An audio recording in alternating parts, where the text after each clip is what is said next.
Good morning, everybody. Alright, today is Friday, October 28th. We are currently getting on to Highway 129 in California from Southbound 101. This is Watsonville cutoff. We're going to be making a delivery to the Lineage logistics facility in, Moss Landing.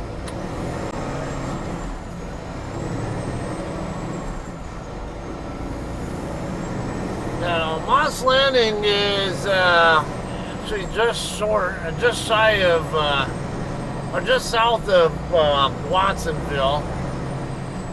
It's actually where I'm actually delivering to is closer to Watsonville than it is to Moss Landing itself. But yeah, it won't be too many miles down this way to get into Watsonville, and then we'll head south on. It's that PCH or whatever. I think that's PCH. Yeah, Pacific Coast Highway. Somebody's impatient. Alright, anyway, this is that load of beef that I picked up at the JBS plant in Southbound, Pennsylvania. You guys might remember seeing that video. If you haven't already, go check it out. Alright, so after I left JBS, I run some pretty good miles. Well, actually, I didn't run very far on that first shift.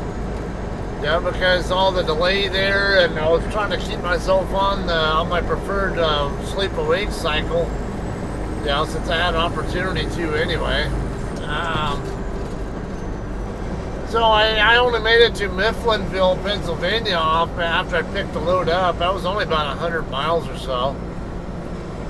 But now got me was able to get the rest I wanted and get on to my my preferred driving schedule.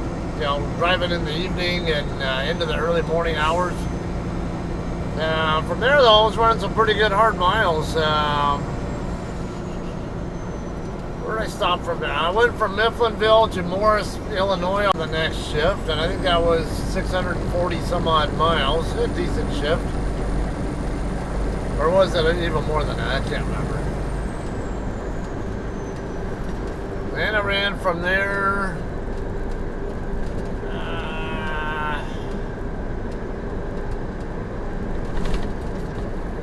into Nebraska.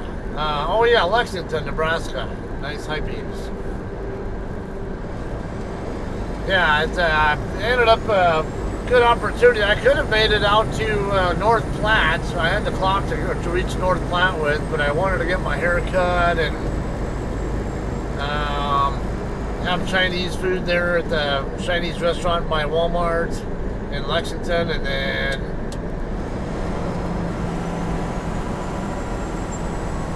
what else? I needed to get some new SD cards as well for my dash cam. Yeah, because a couple of the SD cards that I have, I swap them out, and I don't want to be in a position where I don't have anything for. It's 14.6. That was plenty high, but it was like, whoa, like that was a surprise. Yeah, there weren't any. Didn't see a low bridge clearance sign, so I figured it was all right. But at the same time, it's like naturally, like, whoa, wait a minute. Anyway, yeah, I like to have SD cards available on the side while I'm in between. Maybe downloading the footage I need off of SD cards for my vlogs. So I got a couple more of those because one of them kept having memory errors. One of the ones that I used for the front camera kept giving me memory errors, and then I had those two recent videos where I had my 128 gig card in on the bottom one, which is the rear cameras, and it wasn't actually recording anything. I don't know why, because I used that card again when I wasn't actually doing vlog time, and just to double check and see if it was going to record, and turned out, yeah, I was recording just fine. So I don't know why it wasn't recording on those 2 occasions when I was vlogging with that SD card. So got me another 64 gig card to work with. Actually, two 64s. That's usually what I work with on this camera. I frequently get asked what my camera setup is. The exterior camera, yeah, actually it's a 3-camera set.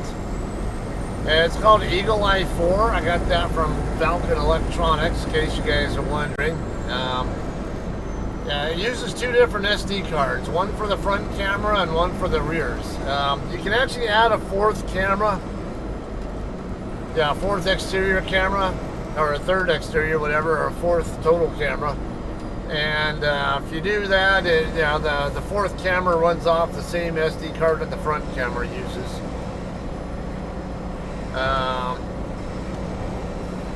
But yeah, it's now the front camera alone, I usually get a good 10, almost 11 hours, at least a good 10 and a half hours worth of footage out of it, even with just a 64 gig card.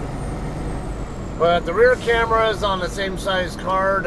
Usually I get maybe about 5 or so hours, not as much, so I need to swap it out a little bit more quickly.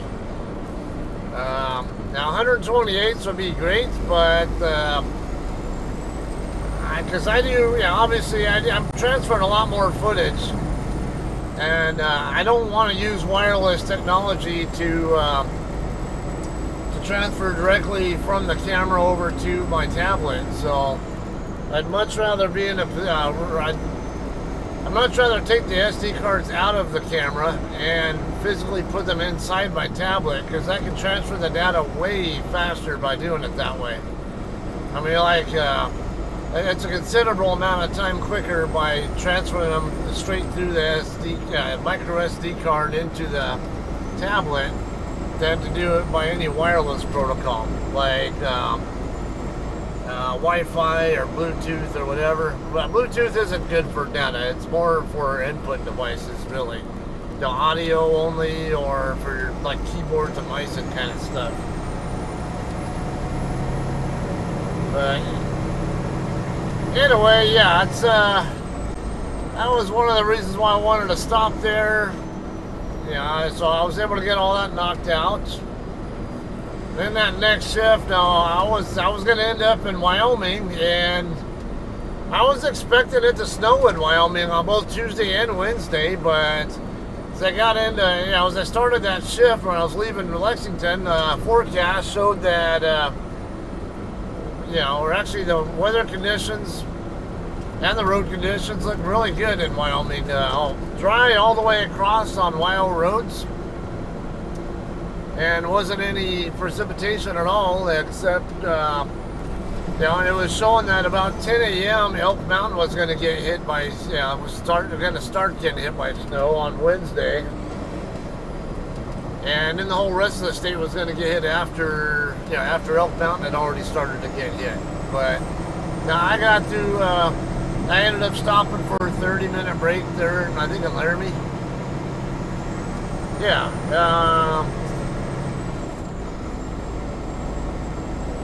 and it was by midnight I was rolling again, and I just had dry conditions all the way across. It was great. But now the forecast was also showing snow expected, and at least a few inches along I-80 over in the Parley's Pass area, basically. So, and I was going to have to run some miles to get over there in that direction. I was originally planning on shutting down either in Evanston, and that would have been 635, 640-ish miles. Yeah, right around 640 or so. Or I was also going to stop in Park City, right over by where US 40 or US 198, whichever you want to call it, they're both the same. Slow vehicles must use turn out ahead. Well, sorry, we're not that far from where I can straighten out and go the speed limit anyway. And yeah, right here, I think this next turn's the last one before It looks like we're going to have traffic lights up here too, based on what I'm seeing with alternating between green and yellow on the map here. Anyway, yeah, I was going to end up having to put in some miles. Now, dude, are you serious?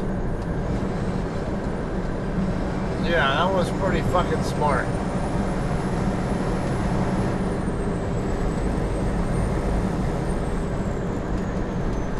Alright, this guy's getting ready to turn. I have to back it off here. Anyway, it was going to be 720 mile shift to get into Salt Lake City, or check up in Park City, and yeah, which would have been fine on the miles. I normally shoot. Shut up! It's not a collision alert. I know that fucking truck's right there, and I just barely tapped just a little bit of throttle because he's going to be out of the way by the time I get near him. And I think freaks. Oh my god! Fuck!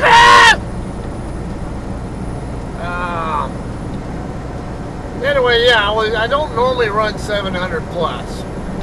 I can, there's no real need to most of the time. I normally shoot for 660-ish, and I have a kind of on this note, actually a real good topic here, because we have a newer driver in our company who, posted in one of our Facebook groups. Now he's kind of, hoping that he can get 700 plus mile shift or whatever, and he was kind of disappointed that he couldn't do it. This was on a shift that he just left California with, out of Colton. So yeah, I told him, no, actually the miles that you ran, considering the fact you came out of California, it's, the miles that he did do, like 660 or whatever, 668 or whatever the hell it was, he ran good miles. If you're doing the speed limit, or, well, the speed limit, or the speed that everybody in California at least drives is willing to, it's like 60, 62. Yeah, about 670 miles going eastbound is what I usually shoot for. I can actually do 700 going westbound, but I'm down to like nothing at all left on my clock, and that's really not good. Not good trip planning, not good shift planning. It's if you're putting yourself in that kind of position where you're putting yourself at risk of log violations for going over a clock, but any hint of a delay can cause you to have a violation. It's not really good planning. So I have a rule of thumb that I use, that I follow myself, and I think it would be a kind of a good formula you can work with for your own truck speed. And this is going to be based on whatever your planned cruise speed is going to be, or your governed speed, whichever is slower. Now my truck is governed at 70 miles an hour, and it's actually a good number to work with. So whatever your truck is governed at, or whichever your planned cruise speed is, whatever it happens to be, whichever is slower, here's my advice. Take the slower of those two speeds, subtract 10 miles an hour from it, and then multiply it by 11. Or more simply, multiply it by 10 first, and then I add that same speed back to it, to whatever that result is. So if I'm governed at 70, I subtract 10, that's 60. 60 times 10, I just add a zero to it, 600. And then once I have my 600, add another 60 to it, because that's the same speed, that makes it 11 hours. So 660 miles an hour is what I'm planning for doing. In practice, what really happens on a typical shift when I'm not running in California is when I'm around 660-ish, I'm usually right around 10 hours into my 11-hour clock. So I have about a good hour to go where I can still drive more, but let's see. Oops.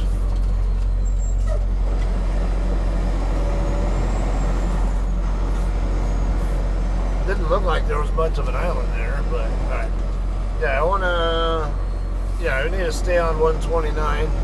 Gonna follow 129 over to PCH. It's actually, there were signs even saying Highway 1, which is PCH.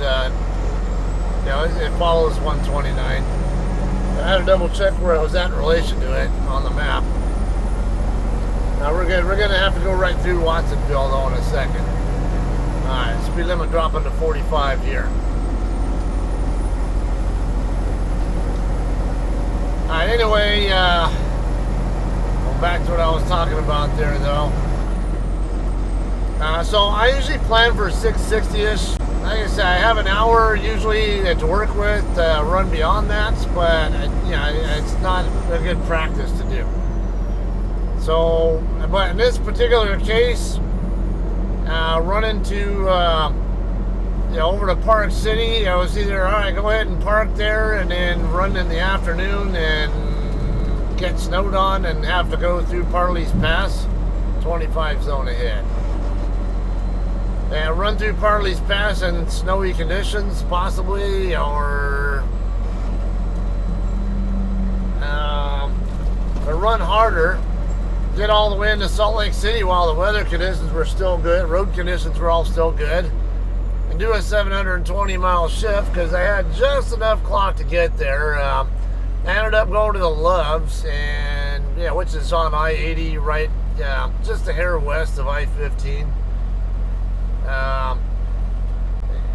Get over there like 4 in the morning or something, 4 or 5 in the morning, whatever it happened to be, and I think I had about 9 minutes left on my 11-hour clock by the time I get there, something like that. It was not very much, so it was kind of like, and I knew that I was going to have the terrain.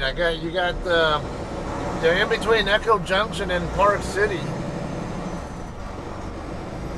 You're going to have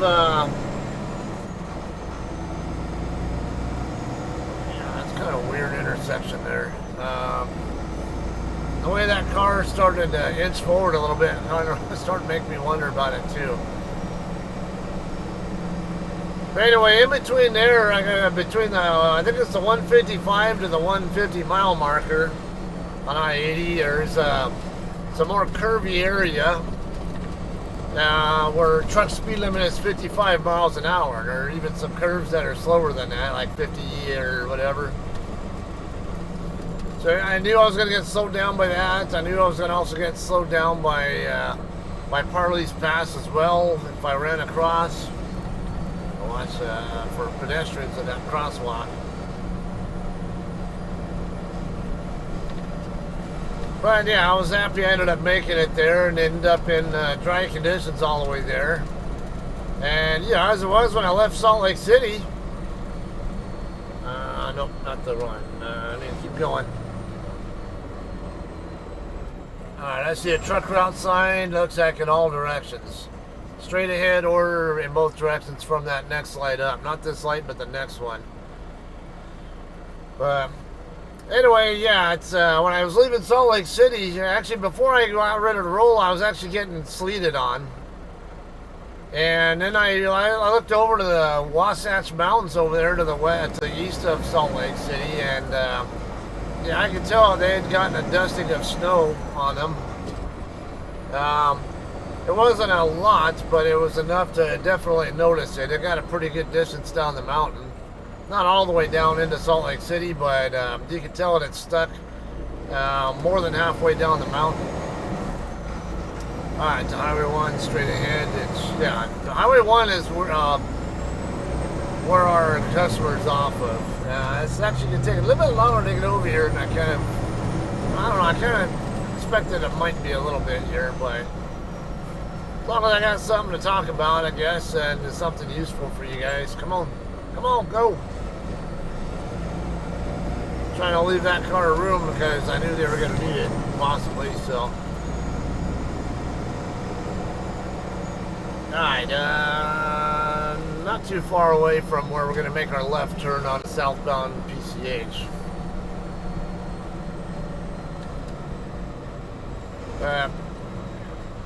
So I can imagine what Parley's Pass looked like at the time that I would have otherwise been going through there. And then someone else had posted in our group a picture of them in snowy conditions in Wyoming. Where were they at? Evanston? Yeah, it might have been Evanston. And Evanston is on the far west end of Wyoming, right before you get into Utah. So it wasn't even that far away, and yeah, they got some pretty good. What's this guy doing? Why is this guy going so slow? Oh, is he trying to turn into there or something? I don't know. He might be trying to turn into that line. I don't know. That could be why he's sitting there waiting on that guy. I'm like, I'm not waiting on him. I don't know. It looked like he's trying to come out of there. It's like, no, he's not trying to back into a dock. He's just coming out of that facility. Yeah, I'm coming up pretty close here. We're going to be making a left turn. I don't think it's this light. That would be just a little bit past. Truck route, turn right. Well, I'm not going down that way. There's a freaking on-ramp up here, straight up ahead, that I can use to get onto Southbound 1. I'm not turning that way. I think truck route, the signs there for local area warehouses and facilities, whatever that trucks go to, and just kind of helps guide you in and out of there. But I'm not trying to go to that place, so yeah, they can piss off if I'm going to go that way. Right lane exits ahead. Yeah, I see Highway 1 straight up here, and I can see on the map that it's a standard diamond grade separated interchange.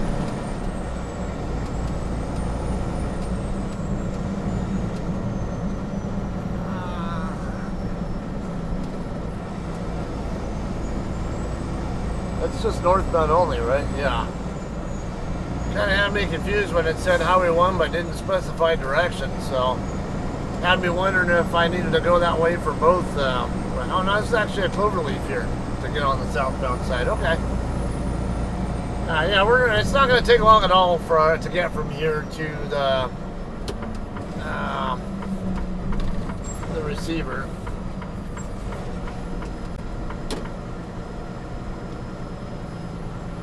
Alright, so yeah, those of you guys, you're always looking for maybe some little bit of insight from an experienced driver or whatever. Because I know I get plenty of experienced drivers too, so I'm just kind of telling you guys who have experience, this is how I do things. But I'm saying this more with the newcomers to the industry in mind, because there's always, you know, people who are hungry for whatever insight or info they can get trained on, especially when drivers don't get properly trained anymore. There are some drivers out there who will properly train their trainees, but too many don't get trained properly. So I try to focus that on any opportunity I can to give them little nuggets of knowledge to learn from. I try to do.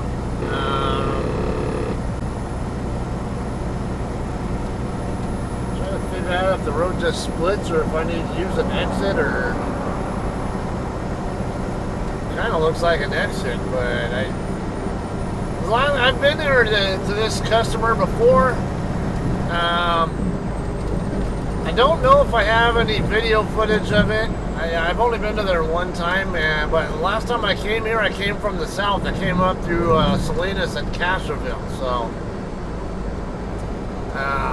this is from a different direction, so I don't really know.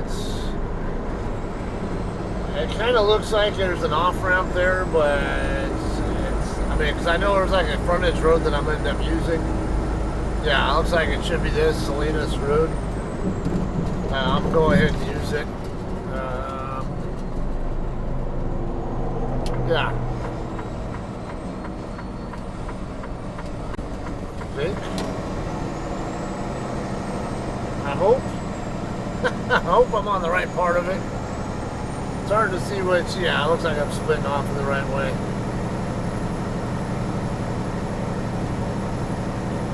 So yeah, anyway, to refresh, take your governed speed and drop it by 10 miles an hour.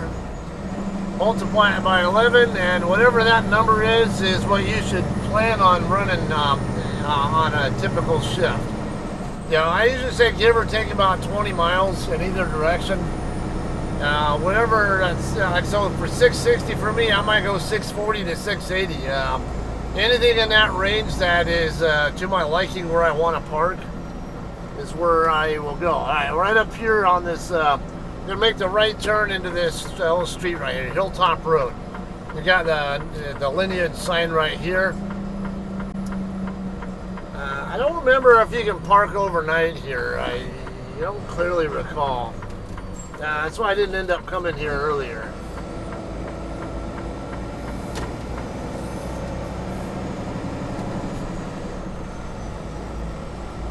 It might look like there might be room for truck parking here, but I don't know. I seem to recall there being a few trucks that were parked up here last time I came here, but I didn't really come here until it was actually time to deliver. So we're going to go all the way up to the end of the road. It's this building up here in front of us, the longer one. We're going to go around the other side of it and just kind of park out of the way, and we'll get checked in.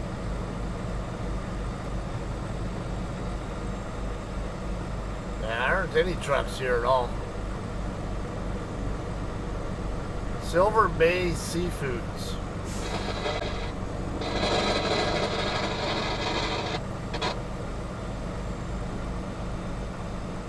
Now, current time is 7:15-ish, 7:16, whatever. I have an 8 a.m. appointment time.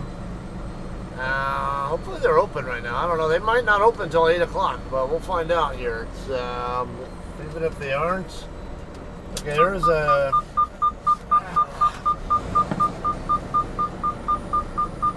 there's another truck parked over here.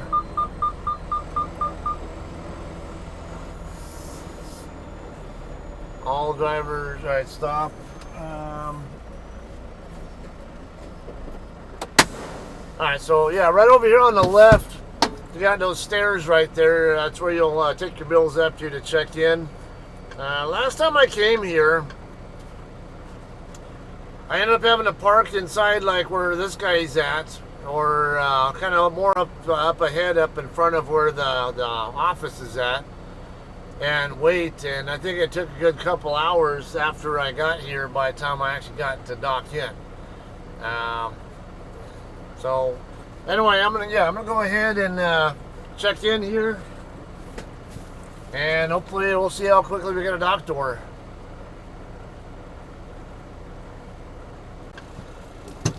Alright guys, we're checked in. I got a dock door assignment right away. We're going to be docking in door 10, which is right here by the shipping office. Slide tandems back. Leave doors closed and leave it sealed and all that. And stay about 5 feet away from the door. Lumper will come out when they're ready.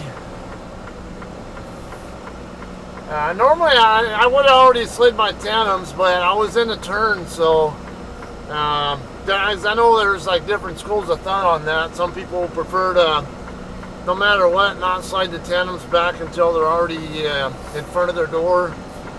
Or you get guys like me who I don't really give a shit. As long as I can do the backing, I don't really care. I know how to set up either way. I have different setups based on where my tandems are positioned.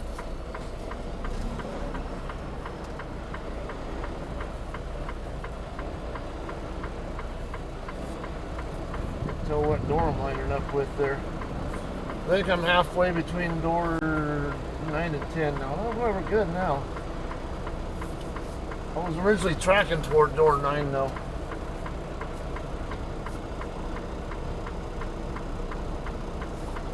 Alright, gonna overshoot with my drive. See, my drives are not squared up, so, and I already got my tandems right where I want them, so look like the lumper's already over there waiting for me to back up so he can break the seal. You get squared up, and then can't tell these lines are painted right, but yeah, we're good there.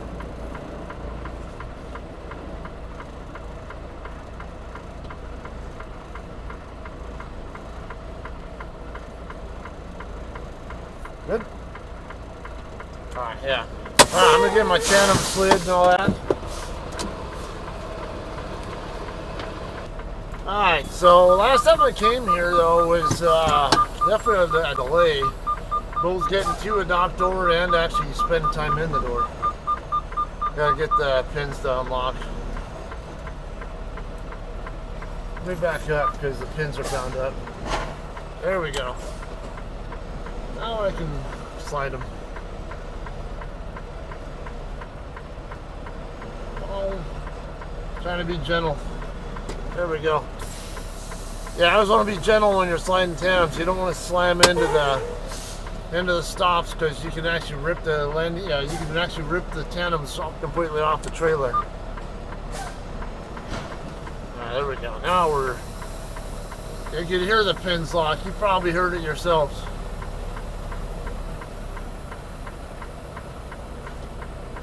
It's another one of those where I can only see the pan on one side or the other. I can't see it on both.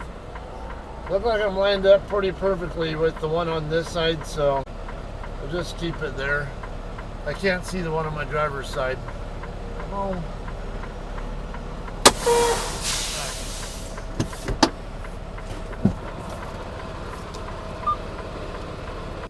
Okay, so am I saying chalk the wheels, slide tandems back. They're going to put the red glad hand on. They also want you to drop the landing gear to the ground. Don't have to disconnect from the trailer, just at least bring it down though. Now, lumper fee is going to be $168 for the full trailer. Alright, he's already getting moving on this. This is going to be way faster than last time I came here, so dock door right away. I can already feel him going in and out of the trailer now. I don't think I'm going to be spending much time here before he's going to be already done. So, which is great because I have a reload that I'll be going to. We'll talk about that on the way out of here, okay? Alright guys, we are done unloading here already. It's barely 8:15 in the morning now. I'm going to get pulled away from the door here and get my tandem slid back to the California hole. That should be plenty, I think.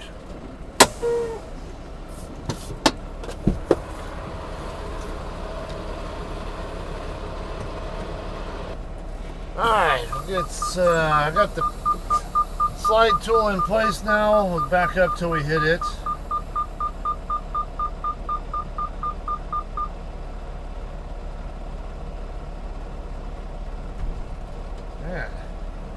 Seemed like it went back pretty far before it hit. There we go. Alright. Ricocheted off and a little further than I wanted it to go.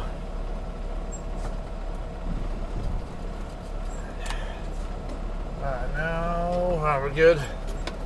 Get the tool back out. Alright, let's get out of here now.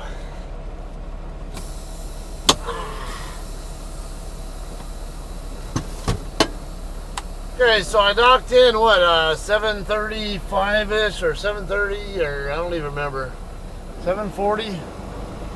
Only 8:15, so was barely even in the dock door for not a lot more than half an hour, and I'm already leaving. It's definitely an experience I'd go for a lot more. This load that I just delivered here is ultimately going to end up going to China. I think it was. Yeah, I saw like a PO number on there that's something, I think it said China. Something along that line.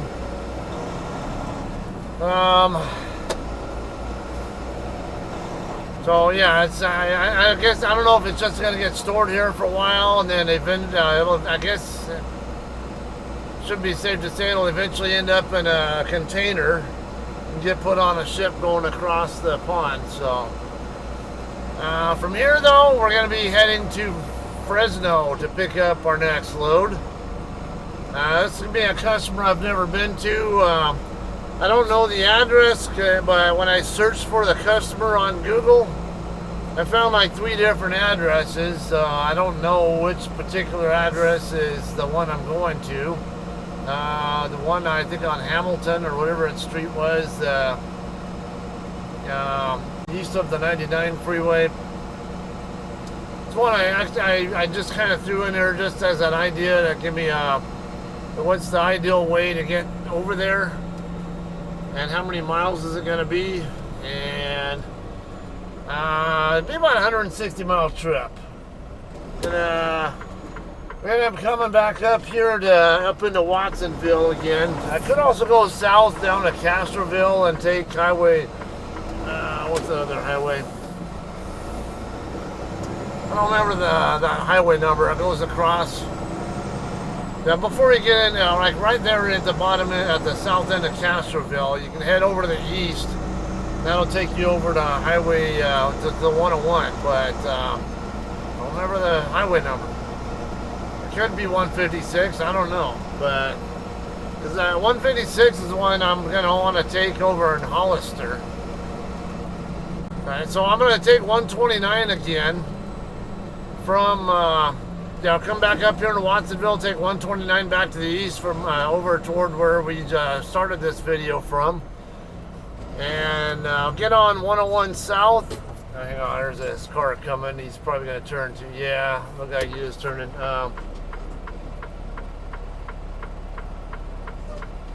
come on.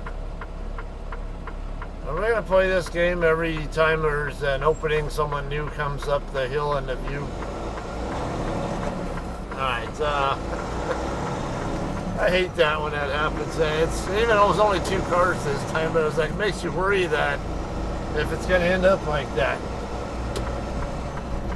So anyway, yeah, to get over there, 129 over to 101 south.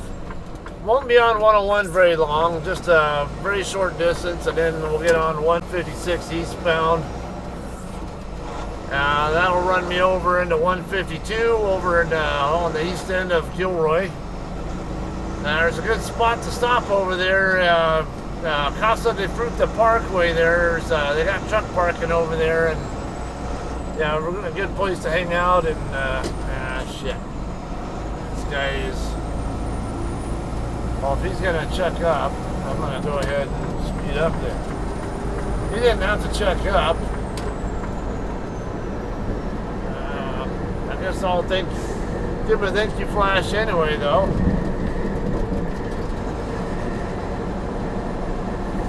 Alright, got my speed up a little bit much here, but it'll just kind of coast it back down to where I want it.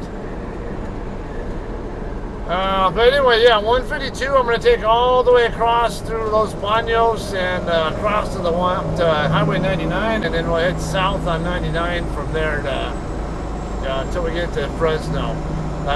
For trailer washout, we have a washout account with a facility actually right there in Fresno Truck Wash. And they have a dedicated washout bay too, so that's where I'm definitely going to go get my trailer washed out. So I'll take care of that and then go straight to the shipper from there. It's 160-ish miles, so I'm expecting it to take about 3 or so hours. I have a noon appointment time, so I might actually get there on time. I was not expecting that.